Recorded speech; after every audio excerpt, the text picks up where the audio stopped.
O dabar visiems siūlome pasižiūrėti mūsų parengtą reportažą iš Kauno. Maloni staigmena krepšinio mėgėjams ir ne tik.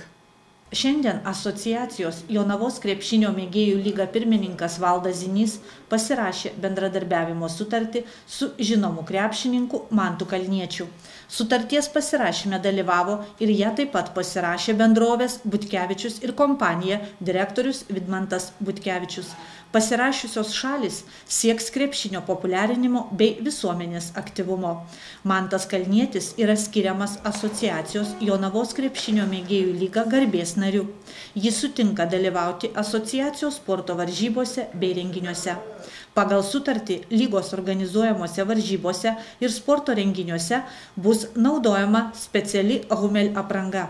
Šios aprangos galės įsigyti ir lygos registruotos komandos. Bendrovė Butkevičius ir kompanija įsteigė specialų fondą, kuriame kaupiamos lėšos asociacijos Jonavos krepšinio mėgėjų lyga organizuojamų sportinių renginių prizams.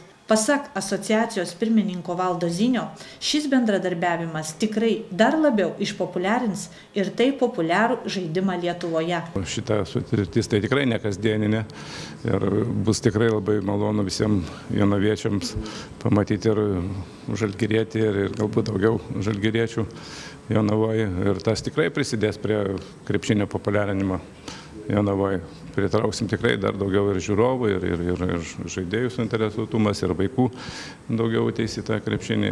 Būtent vaikų, nes turbūt Manto pasirodymas krepšinio aikštelėje ar mokykloje tikrai bus toks neeilinis įvykis.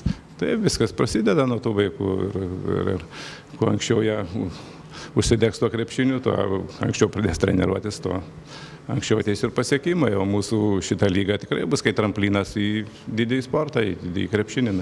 25 metų Lietuvos krepšininkas Mantas Kalnietis karjerą pradėjo Kauno Žalgirio Sabonio mokyklos komandoje ir netrukus buvo pakviestas į pagrindinę Kauno Žalgirio komandos sudėtį. Praėjusiais metais kartu su Lietuvos nacionalinė krepšinio rinktinė pasiekė didžiausią karjeros pergalę. Planetos pirmenybėse Turkijoje pasidabino bronzos medaliu. Sakykit, kaip jau pradėjot rengtis ir ruoštis tom didžiosiom varžybom, kurių visi taip laukia ir tiesiog svaigsta apie jas? Sunku pasakyti, bet tai nėra ko tikėtis Lietuvoje, kai vyksta čempionatas ir toks renginys tikrai, nežinau, kada sekantį kartą pasikartos ir jeigu tikslai būtų, treneris vakar girdėjau gerai sakė, jeigu būtų tikslas patekti į aštuntuką, tai turbūt niekas nesuprastų.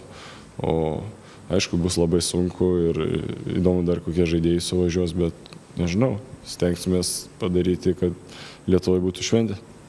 Ar tas psichologinis spaudimas neatsiliepia žaidimui? Sunku pasakyti, gal šiek tiek. Asmeniškai jums?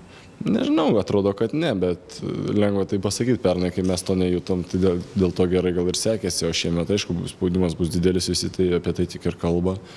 Ir, nežinau, sunku pasakyti, pamatysim, kai ateis tos varžybos, ar jaučiam tą spaudimą ar ne.